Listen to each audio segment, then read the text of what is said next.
Premier point qu'il est important de rappeler sur le marché du vin, c'est que ce n'est pas forcément un marché libre sur tous les pays et que ça a une influence, bien sûr, sur l'ensemble de la distribution du vin, mais aussi, au même titre, sur le e-commerce. Et l'exemple le plus fort, extrême, ce sera le marché de la Corée, où il y a une interdiction même de la vente de vin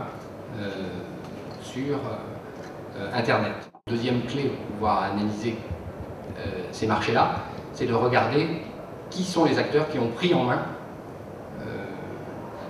ce marché du commerce du vin en ligne. Donc ce sont, en regardant ces éléments-là, qu'on a pu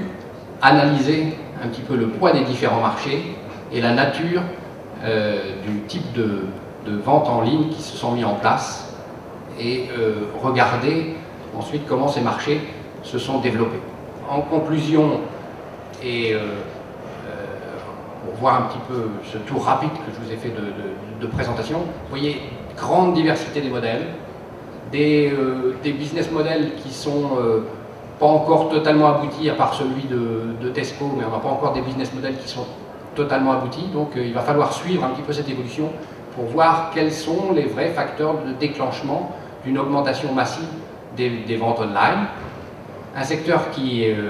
représente quand même des volumes intéressants, parce que de 1 à 4% du marché, ça fait quand même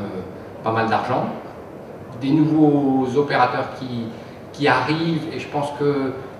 encore une fois, l'analyse de ce qui va se passer avec l'implication des social media networks et l'influence que ça va avoir, c'est quelque chose qu'on va pouvoir observer un petit peu partout, mais plus particulièrement sur le marché américain.